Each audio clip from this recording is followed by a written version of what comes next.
Hello, everybody, and welcome to the show. So today I have a guest on that has been in the industry for 10 years.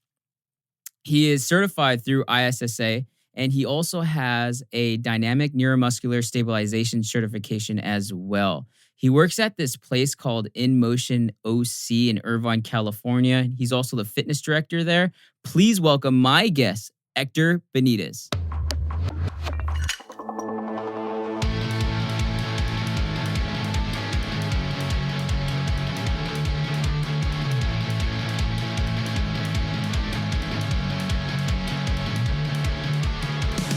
All right, so Edgar, we're gonna start with the fire round. Okay. You ready? How fast do I got to answer? Not fast. Okay. Okay. Favorite ice cream flavor? Pistachio. Oh, okay. Oh, hell yeah. Okay. All right. Favorite number? 8. All right. Would you rather fight King Kong or Godzilla? Oh, Godzilla. Dude, Short arms. Short arms. That's what Roscoe, you said that, huh? Oh, yeah. Yeah, Godzilla. Hell Every yeah. time. Yeah. Dude, King Kong would crush the crap out of me. Yeah. All right. So if you had to eat something for the rest of your life, would it be breakfast or dinner? Ooh, I talk about this all the time. It would be breakfast. Wait, breakfast meal? Like breakfast food or breakfast meal? Breakfast as a meal. It would yeah. Oh, or dinner? Dinner. Yeah. Yeah. Okay. Right before bed. Last Halloween costume. Joker. How long ago was that? Last year. Yeah. Yeah. Favorite season? Favorite Season. favorite Like fall, winter, summer, spring? Oh, summer. Summer? Oh, hell yeah. All right. Beach. Yeah. All right. So would you rather be an Instagram fit model or an Instagram influencer? Ooh. I'd rather be an influencer. Okay. Yeah. All right. Blonde or brunettes? My wife's a brunette. Yeah, like Brunette. Yeah. Brunette. Yeah, you better. Yeah. Okay. Have you ever worn socks with sandals? Oh yeah, I still do. Yeah, but it can't be like the flip flops, the one with the toes. Has to be like The sliders? like the sliders, like Yeah. Nike sandals Yeah, or something. yeah. Yeah. Okay, Damn, this guy's sourdough. judging me. Sourdough or wheat bread? Oh, sourdough. Okay. Yeah, it's so good. Favorite color? Red. Okay. Would you rather cuddle with a panda or a penguin? Probably a panda. Much warmer. That's true. First one of 7 dwarfs that come to mind. First one, Dopey. Yeah. Dopey for sure. I'm glad you didn't ask me all 7 of them. I think Dopey's the only one I know. Really? Yeah. What about Happy or Dog? Yeah, Sleepy and Yeah, I know Sleepy. I don't. Grumpy, Oh, there's Grumpy too. Sneezy. Okay. I think we just named all 7. Bashful. yeah, yeah, we literally just Yeah. teamed up 7. Okay, do you respect Kanye West? Yeah. Okay.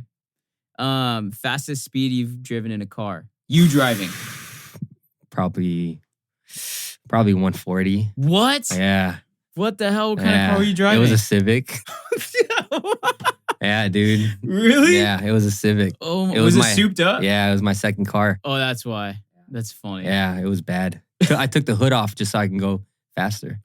God, that is That was hilarious. stupid. Would you rather party with old Steve-O or old Charlie Sheen in their prime days? Oh, Charlie Sheen. All right. Yeah. Oh, yeah. Yeah. That guy's crazy, dude. The guy's crazy. I mean, and you're probably not likely to get hurt. Oh, you know, yeah. but you'll party though. Yeah, You'll that's party. true. That's true. That was a good question. I like that one. Disney Channel or Nickelodeon? Ooh. Nickelodeon. All right. Rugrats, Doug. Yeah. There we go. Dude, was Ren and Stimpy on Nickelodeon? Oh, yeah. Yeah, Ren and Yeah. Stimpy was amazing. Cake or pie? Cake. Godfather or Star Wars? Godfather. Yeah. Yeah. Okay, big or small dogs? Big. All right. Oh, small dogs are scary. Yeah. Small I hate dogs the are- ones that yap all the time. Oh, my God. Dude, it pissed me off. Yeah. I was dating this girl and I went into her house and all you hear is, "Rah, rah, rah." I was like, what the fuck is that? She's like, I'm sorry. She had 2 of them. Yeah, and she's cool with it. She was probably cool with it. Yeah, huh? she's like, oh, it's okay. I'm Yeah. like, They're just getting to know you. God. Yeah. But even still, every time, anybody walks Yeah. the door, even me, like when we dated for a few months, like they would always, I was like, Even if they knew you already. yeah, I was like, you guys remember me, you know? Like, well, what are you doing? Yeah. It's always a small dog. Yeah. So you said you lived in Huntington, right? Yeah, I lived in Huntington. right before I moved to Long Beach. Okay. Yeah. What do you find different about Huntington and Long Beach as far as I can't pick up and go. Like if I wanted to surf, you know what I mean? Yeah. Long Beach is not a beach. It's a port. You know what I mean? So you can't pick up, you can't grab your board and just go. You know, and I mean, Long Beach is a lot more cultural. You know what I mean? Yeah. A lot more cultural, which is why my wife loves it. But, you know, Huntington, I've always wanted to live in Huntington Beach, like buy a house in Huntington Beach and be in Huntington Beach. So, you know, we got to make our way back down now. Well, the thing is you guys bought a house already. Yeah. You know, so you guys are already taking that first step. Yeah. What's your wife's name? Ashley. Ashley? Yeah. Wow. And then you got 2 daughters? Mm-hmm. What are their names again? Remedy and Soleil. That's insane. Yeah. All girls. All girls, man. And I got a a female girl dog. Oh, Believe oh it. my God. 2 sisters, no brother. Oh, Jesus, dude. Oh, you're yeah. you're the freaking last man out. I know. How does that feel? It feels good. Yeah. You know, it feels good. It's, you know, there's a balance. There's a huge balance. And you know, you just learn a lot. You learn a lot about the other side. Because I know people who've, you know, like men who've grown up with just men. And there are certain things that they don't have and that they never acquired from women. Right. You know what I mean? So I've been lucky enough to have 4 parents, you know, step parents and my biological parents, and they all get along. Right. They're like friends. So that's good. I have 2 fathers, you know what I mean? And I have okay. 2 mothers. So I have all that. I've had a pretty good balance. So, you know, it's all worked out. And now, I mean, it just so happened, and there's no such thing as coincidence, but God gave me all women, all girls. You know, there's a reason for that. No, you're not going to talk about what it is and why, but I think you'll figure that out later. No. I mean, I think I know why. But, you know. Patience. Huh? Yeah. It teaches you a lot of patience. Yeah, for sure. It does. Yeah. I mean, how do you, because the whole work-life balance too, as far as being coaches, is hard. So how do you balance that all out, especially with a family, and then you got a house too? So how do you figure out everything and make everything work all together? It's tricky, man. It's tricky. It's something that I had to, I mean, when I was single, it was easy. You know what I mean? Yep. When you're a coach, you're so involved in a lot of people's lives. You know what I mean? And a good coach always knows, you know, their client's life. They know what they go home to. They know, you know, their relationships and things like that. So when you're always in coach mode, and you're always needing to listen, and you're not really talking about yourself. You're in coach mode. When you go home, and if that switch is still turned on, it's not going to work, because my wife doesn't want me to coach her. You know what I mean? My wife doesn't want me to, you know, I have to almost get on her level. You know, if I was in coach mode, I would be, what's the word? I would be more dominant. I would be the dominant person, because in my gym, I'm the dominant person. Right. And so what I have to do is, before I leave the gym or once I get home, I have to dissociate. So it's like, you know, breathing type stuff. And, you know, almost like getting myself into a meditative state to get out of that hunt mode, you know, that fight mode. Yeah. And if that doesn't happen, and I still do it, I still forget to do it. When that doesn't happen, does your wife get mad at you? Yeah, I know. I know when I forget. You know what I mean? Yeah. We bump heads, you know, and it's not a coincidence. It's because of my demeanor. It's because of my attitude. You know, it's just, it doesn't go well in the household. Doesn't translate well. Doesn't translate well in the household. You know what I mean? As a parent, it doesn't. As a husband, it doesn't. So you definitely have to dissociate before I leave the gym, when everyone's gone, or once I get home. Yeah, maybe that's why my relationships never work. Dude, I'm right there with you. Dude, I figured it out, and then I got married. So, it works. Yeah, how old are you? It works. I'm 33 or 86. I was born in 86. Shoot. So, what are we, 2020? So, you should... 34. 34. 34 years old. How long have you been in the industry for? It's 10 years. Training 10 years? Yeah. And then, where'd you start at? My garage. No way. At home? In Santa Ana. I wasn't even making any money. I was doing, I served in the military. I was security forces in the Air Force from 18 to 22. I already had my daughter at that time. And then all this stuff happened, like, you know, custody and court. I was married already. Right. Custody, court cases, all this stuff. And during this time, I was in the entertainment industry. So I was doing stuff like I was hiring promoters, and I was running internships and nightclub stuff. And And there was a point where my dad was like, Edgar, you gotta do something because when you're working, you're not with your daughter. And usually when I go to work, it's at night. You know what I mean? So I hit the switch right away. And I've always worked out. I've always been active. And so I just started, just like how a lot of coaches, a lot of trainers start, they just start helping their friends, and it's fulfilling. Then what happens is you have a friend who makes money and you're like, okay, this guy, I wouldn't feel too bad if I take, $800 if I charged him. And I charged her, and she was a client for, a couple years, and I was still in my garage doing it. And then from there, I started coaching classes at this place called HDX. And we had one in Huntington Beach. We had a place in Santa Ana and a place in Signal Hill. Are they still around? They're still around. Okay. Yeah. And I had this, I started in Signal Hill, just group classes. And then I got in trouble with the owner over there. And then I moved to the Huntington Beach location, and that became my home. Mm-hmm. That's where I actually started doing, the private stuff. Okay. Which was way more fulfilling because when you're doing classes, it's just like cookie cutter. You know what I mean? Yeah, you have to have everybody basically doing this. It's not, I wouldn't say it as cookie cutter, but you have to have everybody doing the same thing. I mean, it's not bad, but if somebody wants one-on-one attention, you're not going to get that in classes compared to private training, Right. But I mean, it's not bad. You just got to keep your energy levels up. Yeah, it's not bad. If you know your quick modifications, if you know, right. And those types of clients who go to classes, they're not, they go for the workout. Right. They go for the community and the camaraderie. That's what they go for. So as long as you give that to them, you're good. They'll keep on coming. Yeah.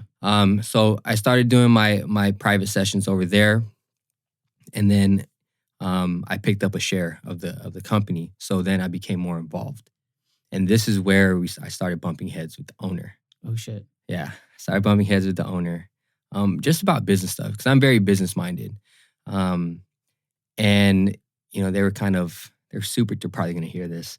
They're super chill. New Zealand, both of them. And I just didn't feel like it was going to grow, So they wanted to stay where they're at.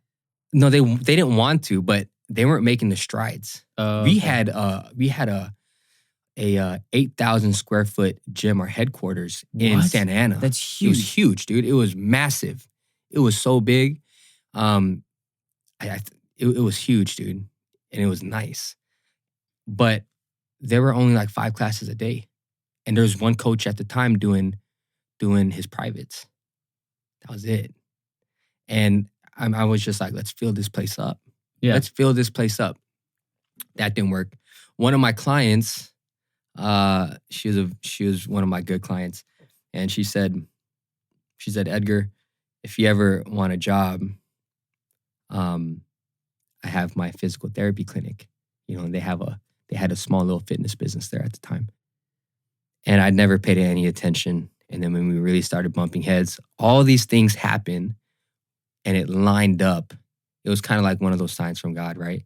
Like it lined up, and then I hit her up. I said, hey, like this is what happened. And so I took it as a sign. Right. By the time you know it, I was, at their house having meetings and talking about, how to get in there and talking about the deal that I'm going to make and the deal that I'm going to have when I go in and this and that. And then that was 4 years ago. And so I've been the director of strength and fitness at the physical therapy clinic since. And that's called In Motion OC, right? In Motion OC. Where's that located? It's on McGaw and Von Carmen in Irvine. Irvine, California? Yeah. So you drive out from Long Beach to Irvine? Yeah. Damn. Yeah. How long does that take you? Shoot, man. Like if I leave, typically I'll leave at 4 a.m. Dude, I'll get there by like, Ashley's going to hate me. I'll get there by about 4:25, 4:30. Oh, shit. Yeah. I was just telling this guy too, because we have clients in the morning. Usually at like 5 a.m. is when coaches start, right? So it's like you got to get up a couple hours before you leave the house and make sure your day's ready. Right, for sure. Yeah. And it's one of those things too, like when you leave the gym and you go back home, you dissociate as a coach. You have to do the same thing. You have to associate yourself now. Dissociate from being that family dad, that husband, that loving, you know what I mean, to being a coach. And you almost have to do the same thing. So you got to get yourself in that right state of mind before you do it. It's the on and off switch. Hell yeah. And a lot of coaches do have that problem where they have a problem turning that switch on and off. And if they do it sometimes at the wrong times, you know? So it's like, I think it comes with experience. The more you do it, the more you kind of know of, hey, like, okay, I'm in coach mode now. Like, I need to get my stuff together, take care of my clients, make sure they're okay. And then lead by example. When you go home, that switch needs to come off. You have your family. Me, it's just me. So I don't have anybody to do that with. I'll probably get to that point. So I'm not going to experience it until. How old are you? 28. Okay. Oh, yeah. Oh, man, you're almost my age. Yeah, you're getting old, too. Yeah. Oh, shit. Yeah, hell yeah. I look like I'm 12, dude. Yeah, like hey, it's good, though, because when you're 50, you're going to look like you're 30. Oh, that's true. Yeah. Yeah, it's pretty funny because a lot of people are like, they ask me they're like, how old are you? I'm like, I'm 28. I'm almost 30. Like, I actually thought you were younger. Yeah, see, that's what everybody tells me. Everybody thinks I'm 23, 24. I got 21 one time. Like, it's just, it's whatever. Like, I take it with a grain of salt. Yeah. So, still in high school, right? Class of 2020, bitches. Yeah. I probably shouldn't even be here. You mean 2021? Oh, man. That is fucked up, sir. That's fucked up. That is funny. But yeah, so it's just a lot of coaches need to, the more experience you have, the more you do it. What I struggled with was obviously the very beginning, right? Because you don't know how to act. Right. It's just you pick it up as you go. It's just one of those things where put in time, put in experience, and then you'll kind of figure it out from there, especially with a girlfriend or a wife or a family, you know? So your 13-year-old, is she in sports? Nah, she was doing hockey. Whoa. But she's more of a bookworm. Like that's good. Yeah, she just got done. Save her head, dude. Yeah, with hockey. I know. For real. She just got finished with a book right now. She was in this summer. She was in this summer class where she was the youngest by like 3 years, 4 years or something. So basically everyone writes like a huge book. I mean, she's 13, but she writes these like huge books. And so if her book gets picked, she gets published for free. No way. Yeah. And it's really good. Whoa. She's a great writer. Okay. So this is kind of where she's at right now. You know, I've always pushed her to do sports, and I think that's why she always pushed back. You know what I mean? You can't, I've experienced that too, because there's been kids who usually the parents are like poking at the bear, telling them to join sports, and then a lot of times they'll push back. You kind of have to let the kid figure it out. Yeah. You know, that's what happened to me. So my dad, he wanted me to do football, but I was too short, but he still wanted me to do it. I'm like, like, you want me to die? Yeah. It's like, there's a 6'3", 220-pound lineman coming at me at like 19 miles an hour. I'm not about to do this. And then I found wrestling, so I took that route.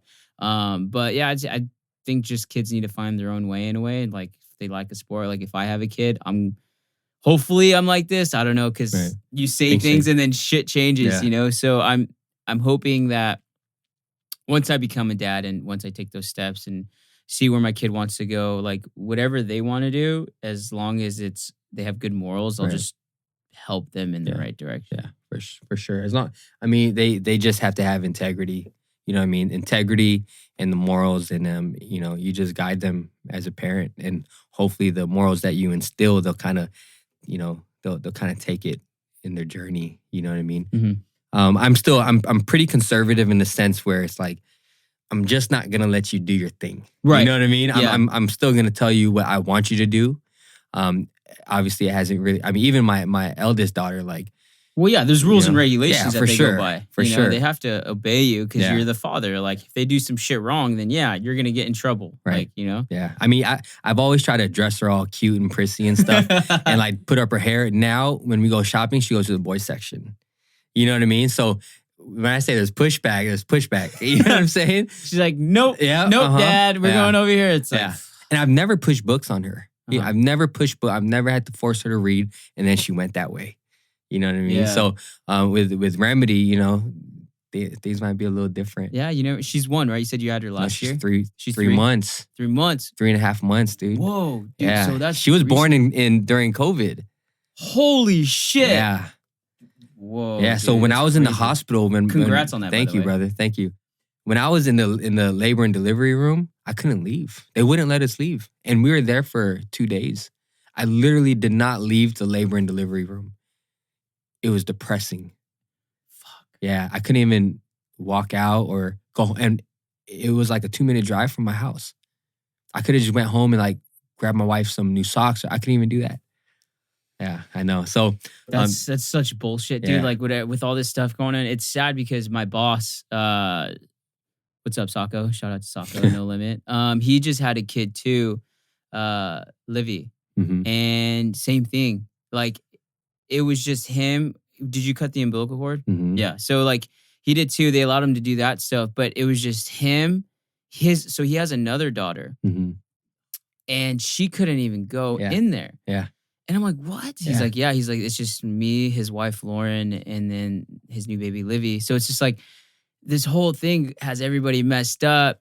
And you have family, right? He has his parents. Like, I'm sure you have your parents, your step parents, grandmas, grandpas, uncles. Everybody wants to see that because it's such a huge moment in your life. And nobody can even be there because everybody's like, no, you can't come in. It's, it's mandatory. You like, this is what you have to do. It's like, it's sad. Yeah, it's sad. I mean, even like funerals and stuff like that. You know what I mean? Like, we're not even gonna go there. I don't want to turn into that, but it's sad, dude. It's messed up, and it's like, just let your family do what let this family do what they want to do. Yeah, you know what I mean. If I want my child to be there for her sister's birth, I should be allowed to. So especially because you're family too. There shouldn't. I mean, I don't think it's hard because there's that line, when your parents want to go. So it's like if they don't allow them, you're still gonna be pissed, but fine, whatever. Right. But if you have a daughter, that's different. Like that's your family. That's your nest right there. Everybody should be in that room. Yeah. And it's such a shitty situation, dude. Like, it is. Damn. It is. But you know what? Like, she was born healthy. We've never, had any symptoms of it. So, during that whole process, it was a little bit more stressful, especially knowing that my family wasn't going to be able to see our baby for a little while. Right now, dude, where we're at, it's like, I feel normal. You know what I mean? I was like, I did not like any type of what happened back in March, like when COVID started. I didn't like anything. Dude, I was not about it at all. Yeah, me neither. You know what I mean? The same way. Yeah. And but now it's just like I'm good. And what makes me feel good now is that both my sisters, who were very, very, very cautious, understandably, we got to hang out last weekend. You know that's what I mean? cool. And she has a brand new baby too, a month old. So it was nice being able to hold him, and it was nice. So things are getting better. Yeah. And that's really all I wanted. Like, I just wanted to be around my sisters. Right. You know what I mean? And I didn't have that. So, it feels good now. It feels good. Did you guys have to get tested before you guys had the baby, or no? No. They didn't go through those procedures or anything like that? Yeah. No. Wait. I think she did. I think Ashley did. Okay. I think Ashley had to get tested. They kind of figured if she had it, I had it. You're like, we don't need to test this guy. He's good. He's fine. Yeah. He's probably dirty anyway. Yeah, he's probably the cure. Yeah, he's the cure. Yeah. Shit. Patient zero right here. I know, for real. Edgar Benitez. For real. Nah, so it's all good now, dude. It's like, kind of just get over it and go with the flow. You said you haven't been sleeping that much, huh, for the newborn? Not as much as I'd like. Yeah. You know what I mean? It's one of those things, because I wake up early 3 days out of the week for work. And, when you're up at 3:30, 3:15, and then the next day you kind of take the shifts. You're kind of like, okay, I'm gonna take those shifts. So, Ashley, you can sleep in. You realize that you haven't actually slept the whole night. You know what I mean? Like from the night before. And Ashley likes to hang out after the baby's asleep. And I'm like, man, it's 10 o'clock. I gotta be up in 5 hours, but I don't want to disappoint. Yeah. So I'll stay up and, you gotta bite the bullet sometimes. You gotta bite the bullet sometimes. And at the end of the day, like, it's not too bad. You know what I mean? It's really not that. It could be worse. Yeah. I think it's a phase too. Eventually it's going to pass and they're going to get to a point where they're going to sleep longer. And it's just, that's something well, I don't have kids, but it's probably going to be an issue that I'm going to come up with where I'm not going to sleep. I'm only going to sleep 2 or 3 hours. Right. If I'm a dad, I'm not going to train the same like how I normally do, Yeah. Has your training been different? As far as how much I've been? Yeah. Well, like compared to like way back then to now. Oh yeah. Before your kids. Yeah. But I don't think it had anything to do with my kids. I just think, you realize that, okay, this is what I'm training for. And these are my intentions when I'm in the gym. This is what I want. You do that just to get what you want. And before it's like, if you want it to be 6%, 7%, 8% body fat, there are very easy ways to do that. You know what I mean? Just think diet, for example, okay? You don't have to do all that. You don't have to like kill yourself in the gym. You don't have to. And that's what's changed. It's like, one, I don't care to be 8% body fat anymore. You know what I mean? 2, I just want to be able to move fluidly. Mm-hmm. And if I have to pick up a 300-pound rock, I better be able to move that thing without hurting my back, killing myself. That's what I go to the gym for now. So if that means I have a little bit of layers on top of this and a little bit of meat, then you know what I mean? That's fine. You know what I'm saying? Yeah. That's all that matters. Yeah. So, you just, you do what's necessary. You don't have to do anything more. Like I don't feel like I have to, before when I first started, I felt like I had to prove myself to my clients. And I felt like, how like the cooler the exercise that I gave my clients is how I identify myself as a trainer. You know what I mean? And now for me, it's like, as long as I get them their results, that's it. Even if that means they're doing the same stuff over and over. Because when you train an athlete, they're doing the same stuff over and over and over. You're not giving them cool exercises, just simple, straight to the point. And now for me, that's all that matters. That's it. And same thing for myself too. And every now and then I'll try some cool stuff because I want to see if I'm training my body properly. Right. I want to see if I could, just whatever it is. I want to make sure I could do it. Right. That's how it's changed. Yeah. I think people have got more into the aspect with training is just not totally switching it, but training for life and just have more fluidity. If they move, like if they turn or something, they don't want their back going out because they're deadlifting wrong, or they want to be able to pick up a 75-pound bag of sand and walk with it, or carry a Sparkletts water bottle without any problem. So just stuff like that. I think the older you get too, and I'm noticing it too. I'm 28. I'm not that old, but I'm not that young. I'm at that age where I'm finding out, okay, like I'm not in high school anymore. I don't train like a bodybuilder really anymore. Cause I'm currently in jiu-jitsu now. So it's like, I have to now switch to performance training. I have to be smart about how I train now, because if I just do curls until my arm falls off, well, guess what? It's not going to help me in jiu-jitsu anymore. So I'm figuring that out the hard way now, because I'm still like, I still want to look good. Like you said, you can still look good. Just, dude, diet down. Yeah, that's it. Calories. That's all that matters. Be in a caloric deficit. Train how you normally train. The rest will take care of itself. You'll have abs. Don't worry. So, just we'll see what happens. But I mean, kids, do you think, because you have kids, right? So raising them in this generation, do you have any, not doubts, but like, because generations are changing, right? And people are a lot different than 10 years ago. So how do you feel about raising kids in like these times with everything going on? Because you got like TikTok now, Facebook, Instagram, Twitter, like all of this shit just being thrown at them. Right. I think, especially with your 13-year-olds, because that's huge. There's a lot right now, and we live in a culture of anxiety. Okay, and anxiety is something that is an enemy to a lot of us. It could be a friend. You know what I mean? I look at my coaching from an anxiety perspective. So I talk about anxiety all the time. And what I see, and even in my daughter, just those anxiety levels and not knowing how to use it as fuel and use it as a driver to actually get shit done. I worry that these kids in this upcoming generation are just going to have anxiety. That's it. And when you have anxiety and you're not dealing with it and you're not using it, then you're just depressed. You're not taking action. You don't have enough stimulation to take action.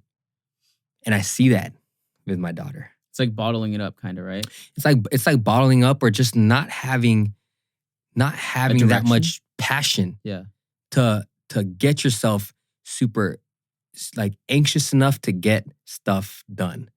Sometimes they get too anxious to where they don't, they're just overstimulated. They're just all over the place. Like you watch a 10-second video and that's it. They can't sit down through commercials anymore. They don't even know what commercials are. You know what I'm saying? Like when we're watching Hulu, dude, yeah. Like there's like 90-second commercials and my daughter can't fast forward it. She's, oh my God, dude. No way.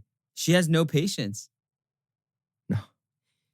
In certain parts. Okay. Like writing a book. That's one of the hardest things to do. She has it with that. But I'll give you an example. And we might talk about this later on. I don't know, you're the boss, but there's something about sandbags that I just love. And if you really want to learn something about yourself, go take a 150-pound sandbag and go walk as far as you can with it. And it's just, you go into another place, okay? And so with my daughter, I have her do that 3 times out of the week, not as a punishment, but just see what you learn about yourself. And I have her journal after also, what did you learn about yourself? And the very first time she did it, she realized that she was super anxious because it's scary. Like thinking about picking up a bag, and hers was 40 pounds. Picking up a bag and walking it. Is it a fireman's or one shoulder, or you have them just whatever they feel comfortable with? Just here. Oh, damn. Yeah, just here. Okay. Hugging it. It loads up the spine perfectly. Yeah. And like it can make someone cry. And so I have her do that to learn how to deal with the anxieties now. Okay, now you just can't walk away from the sandbag. You have to if you want to go on your electronics today, you got to get this done. So she gets super anxious before she goes and picks up the sandbag because it's scary. It hurts. And then she has to take action. And now you're using anxiety as a driver. Mm-hmm. And she's used to just getting anxious and going into a freeze state as opposed to a fight. And so this is where I see the generation going. Unless we really start, regulating certain things and, like TikTok and stuff, dude. You know what I mean? Don't like, even get me started on TikTok. Fitness models and stuff like this. You know what I mean? Yeah. You know what I'm saying? I hope you don't have any of them listening, but I'm being honest, man. Like, they're not the norms, these people. You know what I mean? Like, we don't know what goes on in the background. We don't know what they're taking. We don't know how much pain they're in from, building their body the way it looks. And I want our generation, the next generation, to be able to just say, hey, like, this is not the model that I'm following. And when I say model, I mean not the Instagram model, but the type of person I want to become. Mm-hmm. You know what I mean? And I think, kids nowadays are just so influenced by what they see out there. Yeah, so it's different for us, right? Because we're kind of in this same age range. So in high school, we didn't have that. I think YouTube barely came out. So, and it wasn't even really popular. Yeah. People just looked on YouTube for like random things, right? It wasn't really a necessity, or it wasn't really popular. So all we had was our friends in sports. Right. Going back to the sandbag thing, we did that for wrestling. So we would have kids in our own weight class, and we would have to pick them up baby style and carry them as long as we can up and down the freaking room, dude. And I was like this. Yeah. I had my head up. I was like, fuck, like my arms are falling. So I know what that pain feels like. But I think you're right as far as the, so there's good and bad with like Instagram and the whole social media platforms. But as kids at a young age, when they see a person that's very abnormal, because I've been in the fitness industry kind of deep for 8 years, right? And I created a social media a long time ago, and then I deleted it, and then now I just reactivated it for this, like Trainer Talk and my own thing to help promote Trainer Talk podcast. But I know a lot of the big influencers. I'm not going to name any names, but you're right. So, dude, they do take a lot of stuff. Like I've seen it like firsthand. They take so much stuff, and you can see it on their face that they're drained. Like they're taking a different type of steroid every single day. Their diet is actually crap. They're eating crap. They're eating like In-N-Out for one meal and then a salad at night just to make up for that. It's not on point. They're not doing what they're supposed to. They actually party harder than the average person, and I've seen that firsthand. And then they're going and taking pictures with their shirts off, and everybody's looking at like, oh, I want to be like that. It's like, well, first off, this person is doing something that you don't want to put in like performance enhancing drugs into your body. Because it can alter a lot of things like sleep deprivation, hair loss. Oh my God. Hormone levels. Like your hormones will fluctuate so like crazy that you can't even get a grasp on it. And I think that when kids see that, it builds up their anxiety too. It supplements that because in their minds are like, I need to be like this. I need to be like this person. If like your daughter, if a girl watches an Instagram model that's a girl, I need to look like her. If it's a guy and it's a kid and he's looking at an Instagram model, I need to be like him. And then there's their anxiety, I believe, it could contribute, but it ramps up a little bit. Oh yeah. And then their friends are like following this person, so they feel like they should be following this person, and that's due to social influence, So it's just this big old bag of shit. That the kids are getting sometimes. It's huge. It's a huge bag of shit. And back to the anxiety with even these influencers and even these models, they live with anxiety every single day. Yep. I mean, their anxiety on their relationship with food, just that by itself. You know what I mean? That, if you have a burger that you got to starve yourself, you know what I mean? Because of whatever reason. And so now you just have a bad relationship with food. You're not auto-regulated, so you're not eating based off of your circadian rhythm or what you need. You're eating it based off of like feeling.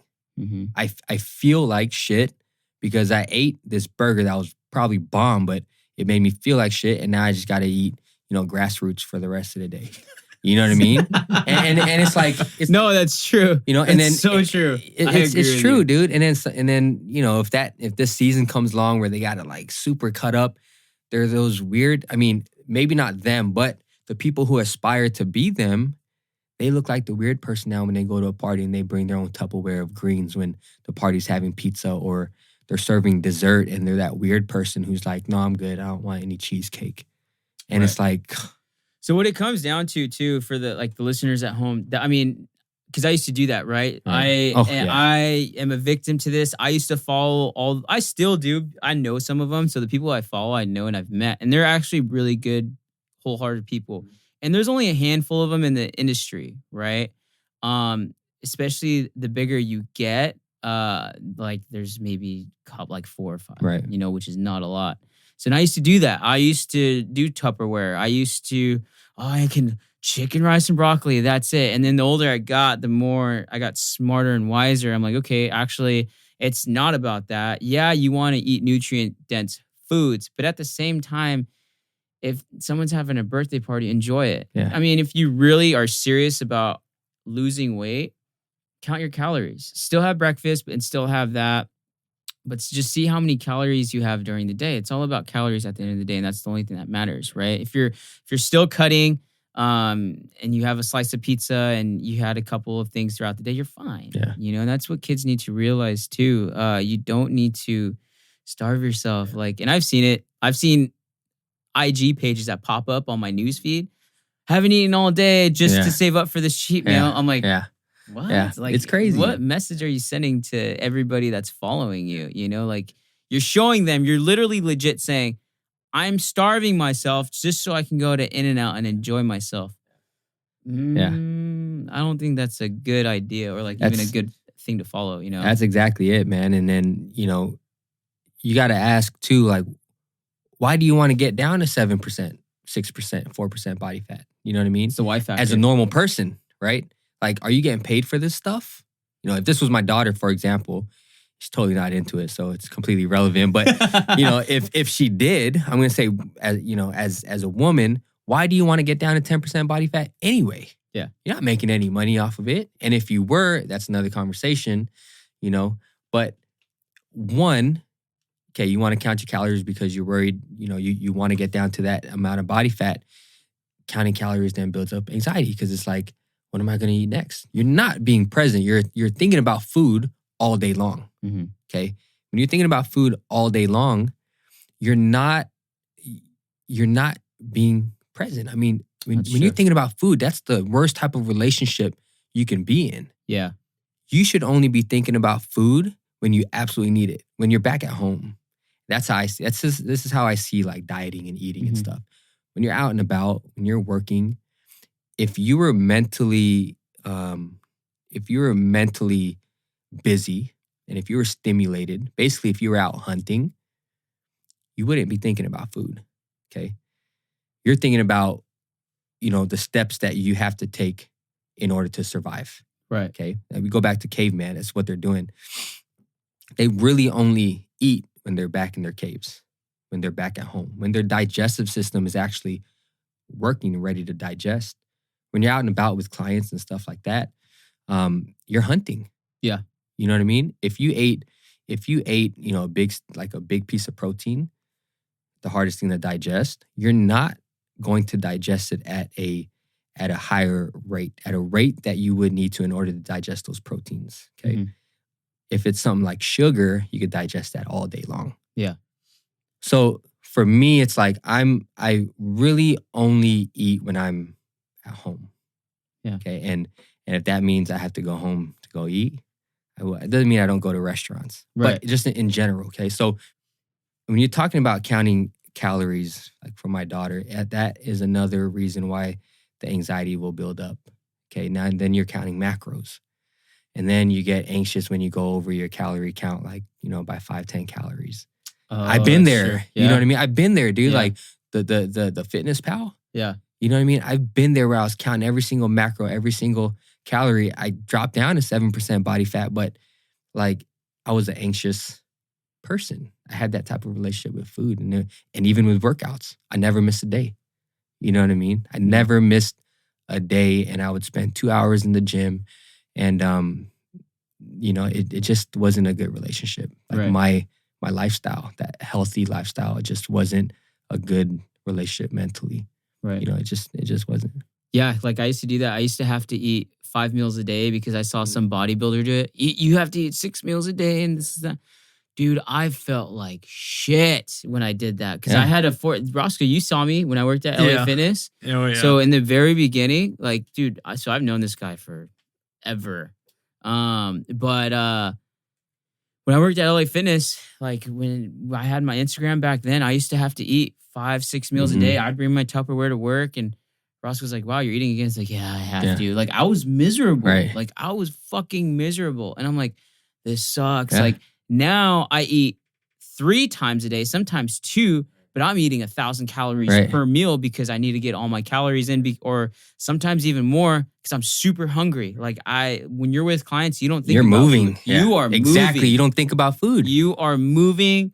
You are making sure they're okay. And then when you wind down, you're like, oh shit, I'm getting hungry. Maybe I should get something to eat now. You know, so it's different. And that's just, again, from experience, from getting smarter and wiser and figuring out, hey, you don't actually have to eat 5 meals a day like those people are telling you. You, by the looks of it and by the way they're training, they're exerting so many calories, and that's why they have to eat that much. You really don't have to space out 6 times a day. And you don't know what their life is like, exactly. Right? So one, you don't know if they could be taking, you know, any performance enhancement drugs, which right? 95% of them are. That's one. 2, you don't know, you know, for the most part, these people, this is all they do, right? This is their business to look good. Yeah, they get paid for it. They get paid for it. So this is what they do. If I did that, I wouldn't get the results they have because one, my stress levels are probably much higher because I actually have to work. I have to work. I have a family. So my digestive system isn't going to work that well. So what's going to happen is I'm going to eat all those calories and I'm just going to be in like this crazy, just parasympathetic state where I'm just like, all I want to do is sleep. I'm just fatigued. I have no power. I have nothing, no fuel. Mm-hmm. And I've been there too, where, I was 130 pounds in my 20s, like early 20s, dude. Well, I'm 135 right now. Yeah, but how tall are you? 5'5". See, I'm 5'8", 5'9". Oh, shit. And so being 130, right now I'm 175. Right. Being 130, I was scared. I couldn't put on any mass. I couldn't. So I did the same thing. I just ate a whole bunch of protein throughout the day. And then I was just like, I didn't have any energy to do anything else. You know what I mean? Well, what was your carb intake like? Oh, it was probably like my carb intake was like 50%. It was probably like 50, fats probably like 30, and then protein 20. Okay. At the time, and dude, I was so drained. Like, what it does to you. I mean, you can't even have sex sometimes. You can't even get hard. Like when you're that stressed out about your food and all, you don't have energy to do what you're actually supposed to do. Yeah. You know what I mean? And if you've been there before, I don't know. You might be a lucky guy, but I've been to that point to where I've been so drained that I can't even get up.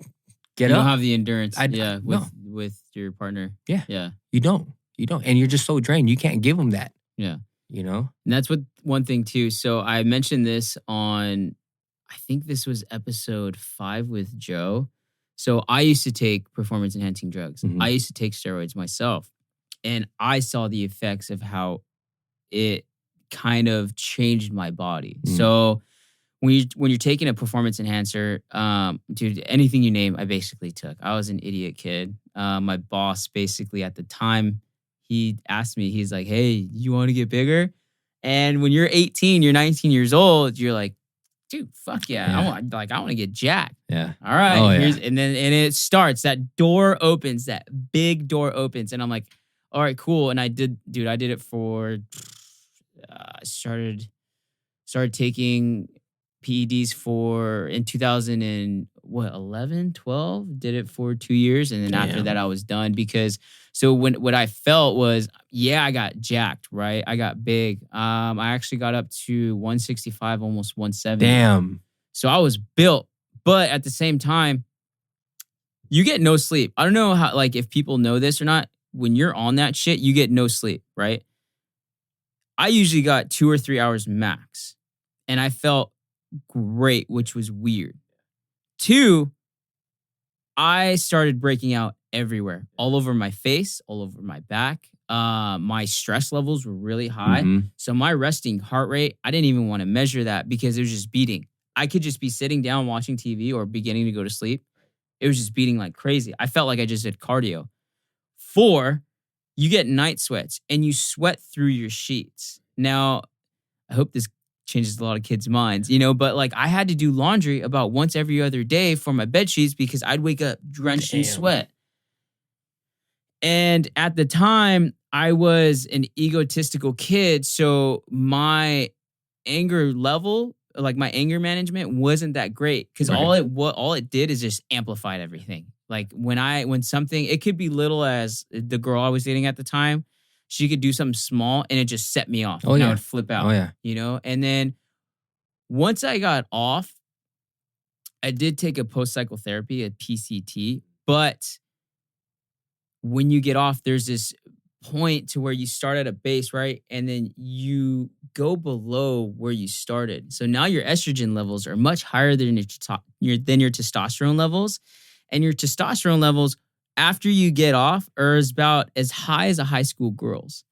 Now, I don't know if a lot of people know this, but they do once it goes down. And then once you get off of it, your levels start to go back up and your testosterone starts to go a little bit higher. But that's what happened to me. And for a few month period, I was the same thing.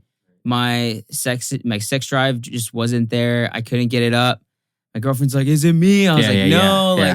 I had to explain to her what was happening. You know, so a lot of different factors go involved with that. And these kids look at that stuff like that's so cool. But just like me or you are talking, they don't know because they've never done it. With me, I've done it. I've been through that experience. I've been through hell. Like, I don't ever want to take it again. Now, if you're like 50, naturally your testosterone goes a little lower every 10 years, right? So if you're 50, 60, 70, yeah, you can get TRT, testosterone replacement therapy, and have your doctor do it at a prescribed level, whoever your doctor is, Right. you know, so that's okay. But when you're 18 or 19 years old, you shouldn't be doing that stuff anyways, because that's when your testosterone is at its highest, you know? So for kids to see that, I'm like, damn, that sucks, you know? And I mean, at that age, you're already hot-headed. Yeah. And what that'll do, I mean, the reason why your heart rate is so high, you're sweating, you're angry, and you feel good all the time, like aware,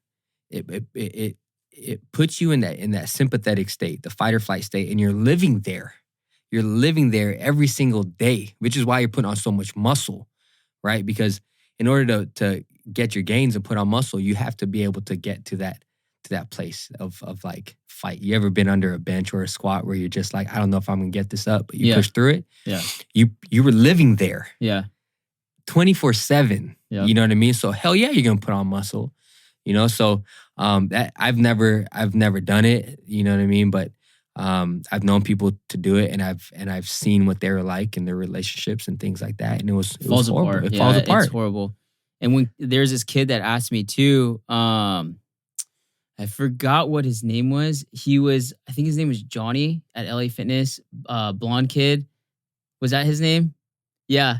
Did you work at LA Fitness too? Yeah. Okay. Dude, yeah, that's where our friendship started. Okay, cool. But yeah, this kid came up to me, right? And he asked me, he's like, dude, he's like, you're big. Like, what are you doing? And I told him, I was like, listen, this is what I'm doing. He's like, I'm thinking about doing it. And this was kind of my tipping point, like where I told him I'm not going to do it anymore.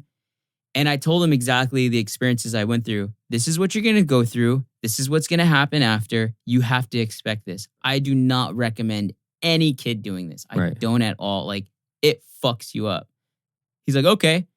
I see him in 2 months and I'm like, oh yeah, bro, you're messing with it, huh? He's like, yeah, dude. I was like, all right, look, you're going to see whenever you fall off. Not only that, but kids have to understand that stuff's expensive. That stuff is really expensive. So I would about once a month spend $300-400 of money that I did not have. Yeah.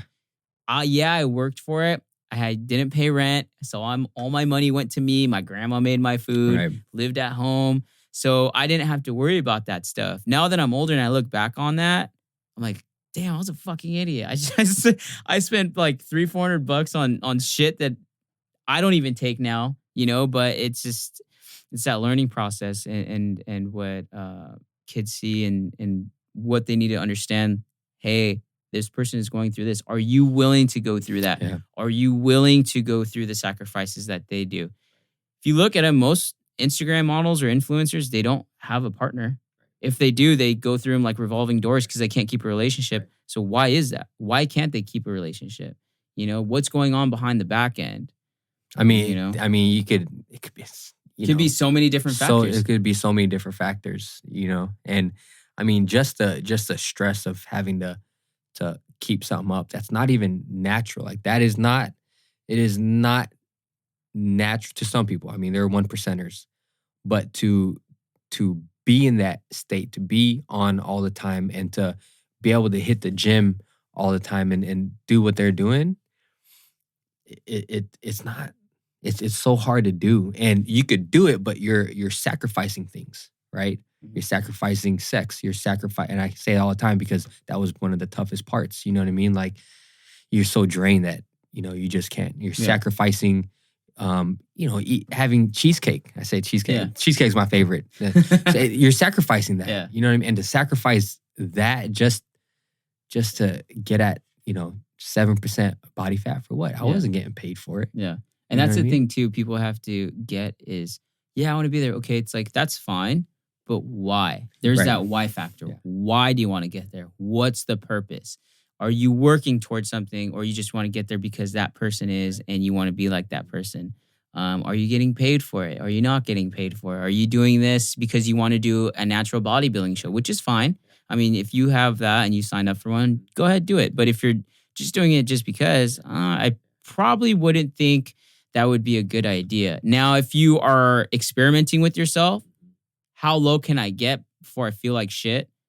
Go ahead, experiment by all means. But to be at a 6% body fat, you cannot have that last forever. Like if anyone's ever been at 6% body fat for 2 or even like 1 or even 2 weeks, guarantee you they feel like shit. Oh yeah. They feel like shit. They're living in hell. It's, especially if your intention is to get at 6% body fat. And the reason why I say that is because there was a time I was floating at between 6 to 7, 6 to 8 body fat or percent body fat, and I felt good. Difference was I didn't mean to. I just happened to, I was surfing like 3 hours a day.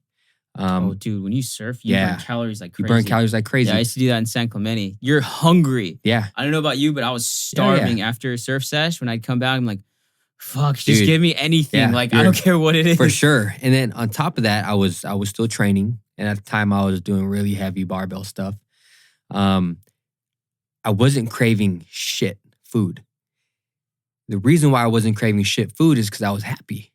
You know what I mean? I didn't need to feel any type of anger or stress with sugar or anything like that, right? So I was craving, veggies and juices, and then my protein at night. I was craving that stuff, and I just happened to get down at, 6, 7, 8% body fat without knowing, and I felt good. Now, when your intention is to get down to 6, 7, 8% body fat, it gets draining. If that's what you're living for, if you're like, I got to get there, you know what I mean? And you're almost swimming against the current at that point when you're like, I need to get there. Because when you need to get there, you're going to see all these obstacles start coming your way. I think it takes a toll on you psychologically too, right? Hell yeah. Yeah. I mean, you imagine, again, the stressors and the anxieties behind it. Your day-to-day tasks cause anxiety. And if they're not done, right, and you put so much on yourself, right? If they're not done, then you're just like, depressed on a smaller scale. Yeah. So you live in this state of depression, and people don't know. People think you have to be clinically depressed to be depressed. If you can't do certain things that you want to do, if you can't say certain things you want to do, you're depressed. There are things that are depressing you. Mm-hmm. And you're living there, and you're not able to get stuff done. And there's a reason why you're not getting that 6% body fat, because you're not taking the actions. Yeah. Because you're not using the anxieties to take the actions necessary to get to that 6% body fat. And people need, enhancement drugs to do that, to get into that sympathetic state to fight. Yeah, especially to stay there too, right? And to stay there. Because your body weight fluctuates and your body fat too fluctuates. Right. So me, I can, if I have so what was it? I think last Christmas, I ate like shit all weekend, right? I gained 10 pounds, but it's all water weight. Right. It's all water weight. I just pee it out, sweat it out. And by the time that happens, I'm back down, So your body just fluctuates too, depending on your genetic and biological level too. So a lot of people, like you said, the 1% can and can function fine at that 6% body fat.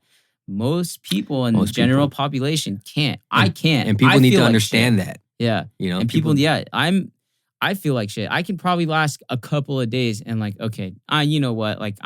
I dropped down too much. I'm below calories. I can feel it. My energy levels are low. I need to eat a really big nutrient dense food, and then I'll feel a lot better. Carb intake needs to go way higher. So that means I need to eat more. I don't know. So my favorite thing is I like eating sweet potatoes, right? But I'll put cinnamon on it. Dude, that's like a dessert, huh? It is bomb. It is so good. I love that. So I'm like, okay, maybe I need to eat 2 sweet potatoes today because I burn so much more calories. You know what I'm saying? Right. So you kind of need to play with that and fluctuate on that. And it helps when, everybody should be at a caloric deficit when they need to lose weight, or caloric surplus when they need to gain weight, but also play with your body to see how your body responds to certain foods as well. Yeah. I think you're absolutely right about that. Just, I mean, it's important to, explore the calories as well. Because I don't believe that all calories are created equally. Right. I don't believe that. And I believe that. Well, calories are a unit of measurement. Right. That's all it is. A calorie is a unit of measurement. That's it. That's it. And the way all these foods are processed is completely different, you know? But it is important. It is important to explore the edges of ourselves. Right. You know what I mean? Like, you had to go through that point for a reason, you know? Yeah. And so did I. I've gotten to a place too where I was, just skinny fat, like nasty. You know what I mean? Just you know what I'm saying? Like, I weighed probably like 150 pounds with no 170 pounds, barely any muscle. Yeah. I was the same way I am now, except I didn't train for like 3 years, you know? And when you explore those edges, you learn a lot about yourself too. And then you find the sweet spot. That's it. You find the sweet, and you figure out what's important too. And what's important is eating what my wife makes and not saying, no, babe, I'm just going to have this salad. You know what I mean? You better. She'll kick your ass, for real. dude. I mean, she eats healthier than I do. I'll tell you one thing. A lot of my clients think I'm like, when they tell me what they ate, they're like, don't judge me, Cam. I'm like, dude, do you not know at this point, do you not know me by now? You know what I mean? Like, if I just smashed a large pizza all by myself, because I want to.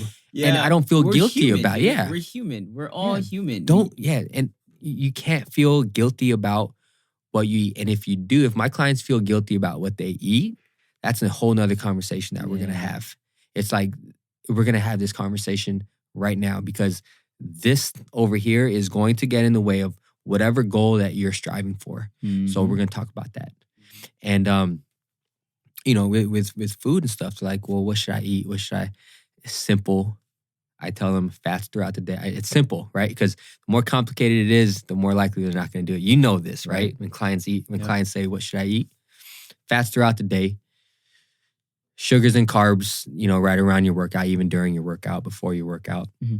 And then protein at night. And I say protein at night because that is the best time you'll probably digest it, okay? Simple, just that alone. And eat as much greens as you want.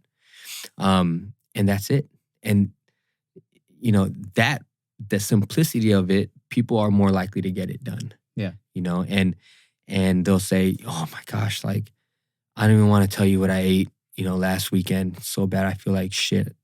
And I'm like, why? I think that's sad, because I have a daughter, and there was a point a couple years ago where she was like, I shouldn't eat that. And I was like, oh shit. Yeah. And I was like, and that's normal. I mean, she may have heard me say that. You know what I mean? Yeah. I'm not perfect. She may have heard me. She may have heard my wife say it. It could be anyone, because we all have a weird relationship about food. So when she said that, it made me so sad, and it changed my perspective with how I coach my clients to eat. And it's the more parameters I put around dieting, the more anxious they'll get around food. And we don't want that. Yeah. So it's just like, it's simple. Eat whatever fat. We're not even talking about what kind of fats, okay? Eat fats throughout the day. Fats are fats. Yeah. Eat fats throughout the day. Carbs for fuel to exert energy, and protein as a source of recovery. So every macro has its job. Every macro is fuel. So food is fuel. Yep. So it's like, when you eat protein, so here's kind of where I bump heads with a lot of people. A lot of people eat protein right after a workout, okay? That's like, are you going to fuel for the race or fuel after the race? You know what I'm saying? The way our bodies work, it works forward. So it works for what's going to come. And so for me, if I eat protein, I'm fueling for recovery, okay? And when is the best time to recover? When you're sleeping. So I fuel for my sleep. When I work out, I'm fueling. There's a point I was drinking chocolate milk during my workouts, right? On really heavy days. You know what I'm saying? No. I get that. Sorry to cut you off, but sometimes, like, I'll have Sour Patch Kids if my sugar levels are down. So I'll have Sour Patch Kids sometimes throughout the workout. And Yeah. that's what professional athletes do. Mhm. They'll eat Sour Patch Kids or sour gummy worms or even regular gummy worms because it's Yeah. good for your sugar levels. So yeah, that's what a lot of people It's do. good for your sugar levels, and it also influences your nervous system. Yep. So if you need to be in a sympathetic fight or flight, in order to pick up that 400-pound bar, you're going to need to be in a sympathetic state. You're going to have to get angry. You're going to have to yell, and you're just going to have to. Yep. So that is where, and fats as well. So sugar and fats, it's a different story, but fats is just brain fuel throughout the day. Okay. And it's just a good source of energy. Mhm. And so if we're looking at food as fuel, it becomes very simple. And then they're like, well, what, they start asking questions. You know what I mean? Like they want specifics. And it's like, if I sit here for the next hour to give you specifics, You're not going to do it. You're not going to do it. And you're just going to waste both of our times. And because your time is more important than my time and my daughter, no. You know what I'm saying? So it's simple. And people get it done. People just get the job done when it's simple, even with exercises. Yeah. You know? So and that's the thing too. So there's a slogan, I'm sure you both have heard it, KISS, keep it simple, keep it simple, stupid. Yeah. And that's the thing that we have to go by, especially with clients or with anything in life, And that's cool. Like your daughter helped you think in a way to you're like, oh shit, like I have to act like she's teaching you like, hey, I have to be careful of what I portray to my clients and what I'm doing in front of her because they see like kids are smart. Yeah. They pick up on things really, really, really quick. So anything you do, you're walking on eggshells, not necessarily, but you have to be aware that your kid is watching your every move. It's not conscious. You don't know you're walking on eggshells. Yeah. And especially when they're young, like even if they can't talk, they still watch. Yeah. They still watch and they pick up on your habits. Like kids are really, They really pick up smart. on facial expressions too. You know what I mean? Like, it's interesting. So my wife, she's a doula. Where postpartum,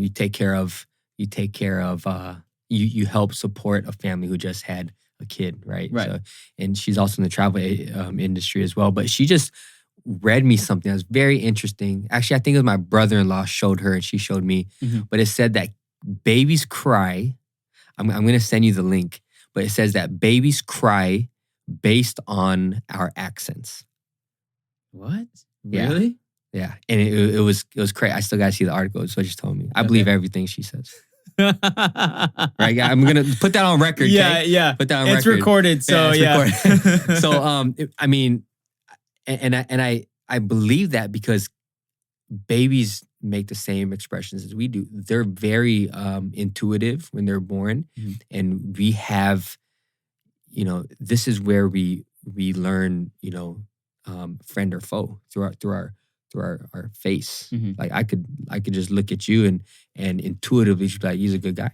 You know what I mean? And babies have that, dude, and they see everything. It's crazy. So that was a huge moment in my relationship with my daughter when I heard her say that. It was like, oh my God. What kind of changed your perspective in a way? Like you had to make a switch. You're like, okay, she's picking up on this. I need to stop whatever I'm doing or whatever I'm portraying in front of her and kind of fix and work my direction in another route. Yeah, absolutely. And then, that then manifests in, how you take care of your people as well, how you take care of your clients too.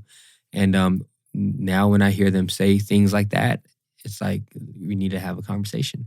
It's not like this crazy therapy session or anything like that, but it's like, what do you have against that or against yourself or whatever it is? Let's, we need to figure that out. Yeah. Off the record. But coaches are also therapists as well. Oh, like, hell yeah. Dude, we know so much, sometimes too much information about what our clients are going through throughout the day, what's going on every second, every minute of their life. Like, sometimes, like I've had a client, she came in, she told me, I don't even want to work out today. I just want to talk. Right. Looked at her, I was like, okay, this is my first time for this. Yeah. What do you want to talk about? And we got in a big old spiel about her life and what's going on. And at the time, so I'm 28. I think I was 22 or 23. Dude, I haven't gone through Right. fucking life. I don't know. Like, I don't know Yeah. what life's about. I'm barely 22, but I did the best I could Listen. to listen. And that's all they want is they want somebody to listen to them Right. and be present and for you to help flow with the conversation about what it is that he or she is going through, right? And as a coach, it's the most rewarding too because it teaches you to be patient with a Mhm. person, like with your family or with like friends or with grandparents, uncles, whoever it may be, Right. future people you work with. It teaches you how to be patient and how to deal with different people and different people's emotions or how they are individually and how they Right. act. You know, you have so many different personalities that you deal with on a Oh, weekly yeah. basis. Oh, my You God. learn to adjust with that and you Yeah. learn to figure out, okay, this person does this person does this. I know how to act with this person. I know how to act with that person. And it helps you in real life too, Yeah. you know, Oh, with yeah. whatever I it mean, is. you have to, as a coach, you have to also know, their learning styles. Mhm. And if you don't know how they learn, you're not going to be able to coach them. So now you have to dig deep and learn different teaching styles now. You know what I Mhm. mean? On top of that, it's like as coach, I believe that we have the most important job Yeah. known to humans. I believe that, and I could be biased, and I probably am, but I believe we have the most important jobs because I work in a therapy clinic, okay, where we are, we get in about 650 visits a week. It's big. We're actually Whoa. number one on Yelp and Google in the Really? nation. Damn. In motion, look it up. How many square feet is your guys' facility? Shoot, man, I can't tell you exactly. The fitness side is about 2,500. Okay. It's not bad. And the other side is it's pretty big. But when is this podcast coming out? This is coming out not next Tuesday, not the Tuesday after, but the following. Okay. So in 3 Tuesdays. Okay, so I'm not going to tell you any of the plans yet, Okay. because no one's supposed to know. Okay. But it's pretty big. So where was I going with this? Working in a physical therapy clinic. What were we talking about? We were talking about what were we talking about? We were talking about damn, Right now we need to before- backtrack. So we were talking about your daughter and how she picks up and then how our important job Yes. is being a coach and listening and that Mhm. you said that you might be biased. Yeah, that we have the most important Yeah. jobs, right? Yeah. And what I was going to say was when I see these physical therapists work, they have an important job. The difference is these people aren't going to be with them forever, okay? These people aren't going to be with their podiatrist or their orthopedics forever. Right. These people, who are they more likely to stay with for years? It's us, right? We see them twice a week at least. And we have clients who've been with us for over 10 years. And who has the ability to make more of an impact on someone than anyone else on a day-to-day basis? You know what I'm saying? So that's what I mean by we have the most important jobs. Yeah. So we know everything about our clients and we're supposed to. At the same time, as coaches, we have to know how our exercises and how our advice and perspectives can manifest into making their lives better and using gym as a vehicle for it, right? Using strength Exactly. training as a vehicle for it. What does strength training do to the body, right? What does it do? It builds resilience, okay, to the body, if you do it right, if you use a sandbag, to the body, and it also makes you more resilient in the outside world. Just think about how that could change someone's life. And it does. Like when Right. you lift heavy, changes your demeanor, Right. and it just makes you more pliable in general. So you take anything you do in the gym with the intention of making their life better. Mm-hmm. That's it. That is how you do your therapy Right. as a coach, Right. you know? And it's fulfilling. Yeah. It's super fulfilling. And you have the most important job Yeah. in the world. And you see that transition from when that person comes in from day one and then 5 years so later, good. they look different, they feel different, they have confidence, they have a new girlfriend or Right, boyfriend. They got a promotion at their job. Right. And you did that. You were a part of it. Yeah. So it's like you see that natural progression in those slow, steady steps up. Yeah. And they're like, wow, it's funny, 5 years ago, you weren't like this. Right. When you came in, your confidence levels were kind of low. And now you got to a point where, dude, like you can do anything now. Not anything, but just your overall performance at life has increased. Your productivity has increased. Like everything has increased since you started training with me, or you can train with somebody else. If you're a good coach, your main job is to make your client feel better than when they walked in. Right. Your main job, if they've been with you for 2 or 3 years, they better have it's not so much as an image thing, it's how they feel emotionally. It's how they feel intellectually, like neurologically. They have to be able to feel better up here in their head and overall in their body as well. It goes together. Absolutely, man. And you said, you could do anything. You kind of backtracked a little bit. I believe that, they're going to feel like they could do anything. You know what I mean? Because they've taken the action steps in the gym. If you're taking action in the gym, you're probably going to take action outside. You're probably going to ask that girl or guy out. Yep. You know what I mean? You're probably going to ask for that promotion or ask for more money. And you just learn, this is what we talked about in the beginning. You just learn how to take action. Yeah. That's it. Because in the gym, when you have a coach, you're not going to be able to tell him no. You know what I mean? Yeah. You're not. Yeah, exactly. And most of the time, they don't want to disappoint us, right? Right. So they're going to take action. And when they do that, they're more likely to take action, on the outside. Yeah. And like going back on what you said, when they ask for a promotion, when they ask a girl out, when they ask for something, they're going to do it with an assertive. They're going to do it with a confidence behind that. Like, hey, will you go out with me? Like, they're going to sound confident when they go into that. They're going to sound confident going into a pay raise or into a meeting or into a presentation. Anything that they present, they're going to say it with confidence, and people feed off that. Right. Like, wow, this guy's confident. Yeah. Okay, I'm going to go out with him. Yeah. Or, okay, I'm going to buy whatever he's selling. Right. It changes your emotions, and people feed off of your emotion. Oh, People can see how or feel how you are. And then they'll pick up on it. It's energy levels bounce off each other. Yeah. It's like when we're human, like, I don't know if you've been in a room to where you feel like a person's down and they bring down your energy levels. Yeah. I'm like, fuck, this guy's draining me. I just want to tear my eyeballs out. Especially you, like, as coaches, you're very empathetic. You know what I mean? You have to be. And do you ever had a client walk in for the first time? I mean, just in general, and they're kind of like just womping in like this. Yeah. And you're like, what the hell? and what I always say, because it's going to be a fight in here today, right? Like, we're not doing any type of yoga or anything like that, okay? It's going to be a fight in here. You're going to have to struggle is what I'm looking for. And so what I tell them, I say, hey, do you watch boxing or you watch MMA or anything like that? Like, yeah. Have you ever seen, I say Manny Pacquiao because I'm Filipino. You ever see Manny Pacquiao walk into a fight like that? No. Yeah, because he's going to get his ass whooped.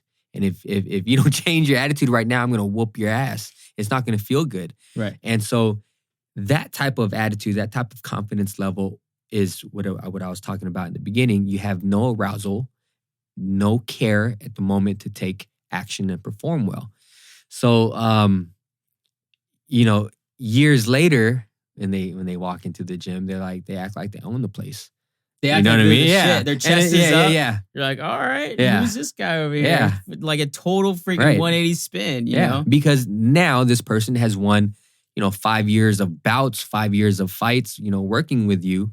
And of course, you're going to feel like a champion. You know what I mean? And, the clients that I work with, they just funnel straight in to fitness from physical therapy. And we have a lot of patients who come in. So most people who come in, they're either injured or in pain, they got, post-rehabilitation stuff. Yeah. Okay. And these are people who haven't been able to move for so long. Right. And when you can't move, that is, talk about depression, dude, right? Yeah. Talk about it, especially for athletes. Yeah. When they go to all these doctors and they say, you're not going to be able to play baseball anymore. You're not going to be able to surf anymore. They go through that, right? And so when they come over to the fitness side, this is our number one job. We can't just train them how we want to train them. Mm-hmm. We have to take care of them We have to make them feel confident again and move like a human being. And that's the most rewarding part. But same thing, when they walk in, they're like, I got to do stuff like that. And I'm like, remember this day. Yeah. Okay. Remember this day, this time when you said that. Okay. Yeah. Because we're going to revisit that in about 6 months. And you're going to be doing it. And I say, you have to remember all these people here that you're watching right now. This is during the consultation. All these people, they've all been in your shoes. Yeah. You're not special. Yeah. You know what I mean? They've all been there. And look at them. So yeah, you can have doubts about yourself now. And when I put on my consultation form, I ask certain questions like, where your pain level's at, how do you feel about yourself, things like that. Not for me, but because in 6 months, I'm going to pull out that form. I'm going to say, hey, you remember this? Remember what you wrote down? Remember what you wrote down? Yeah. And I'll have them do another one and I'll compare it. And it's like, it's eye-opening. It's eye-opening. Yeah, it's very eye-opening when they do that too, because we kind of do the same thing. So I work at No Limit Personal Training. We're in Placentia. And we kind of do the same thing. We kind of see where they're at in their life. How are they feeling? It's more of like an emotional feeling behind it. And then we revisit that like in a year. Mm-hmm. I feel so much better. It's so good. It's a good feeling. And I agree with you. I might be biased too, but it is probably the most rewarding job I've ever had. Yeah. And this is why I'm not going to stop. This is why it's an actual career for me. Like, this is how I make money. Mm-hmm. And when people say stuff like, oh, he's just a trainer, it doesn't bring me down. I kind of look the other way and I learn to dust off my shoulder. Right. But I know that this is not just another job. Mm-hmm. This is what put food... It's what put food on the table for me. It's what pays my bills. Right. It's what puts gas in my car, I can go to the grocery. Like, it's my life. And I'm going to take care of you the best I can. Yeah. So, yeah, my job is rewarding. Our careers are rewarding, what we do. And that's with all trainers, right. If you're a good trainer, and you make a career out of it, you better make sure that you take care of your client the best of your ability. Right. If they pay you $80 a session, you better be giving them $160 worth of that session. Mm-hmm. You need to give them back double. Right. And I think that's very important as far as a coach's point of view as well. Yeah, it's very important, man. And as far as training and as far as coaching, there's only a small percentage of people who actually make it a career.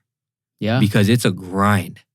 Like the first 5 years, the first 4 years, 5 years. Oh, you got to be dragged through shit. Yeah. You're going to be dragged through shit. Yeah. And I hope you're ready to be dragged through shit. Exactly what it is. And this is why you don't have the energy for other stuff. You know what I mean? It's a hustle. It's a grind. It's not one of those things that, you go to school for and you're guaranteed, 50, 60, 70 a year. You know what I mean? And you just have to, and a lot of people don't make it because a lot of people don't have that hustle mentality, that grind to take hits. Yeah. You know what I mean? Oh man, it was tough. It was rough. And, if you could break a point to where, you could provide for your family, you could buy a home and you could, whatever you travel, whatever you got to do, you're now in like the top, 10, top 20%. And, but if you love what you're doing, it'll be worth it. Like that grind. I agree. Man. Ooh. Yeah. That was a scary place, dude. That was a bad place. Yeah. I'm just glad that I didn't, it wasn't just a stepping stone for me. You know what I mean? I completely agree. Well, hey man, Edgar, I appreciate you being on the show, brother. Thank you for having me, man. I really had because you're a lot older, so a lot of the experiences you just taught me today, a lot of coaches need to realize that they have to be dragged through shit, right? And I think that's one of the most important things too. You learn so much as a coach, but I appreciate you coming on the show. Thank and we'll have you on next time. All right, let's do it. Edgar Benitez, everybody. Later. Thank you guys.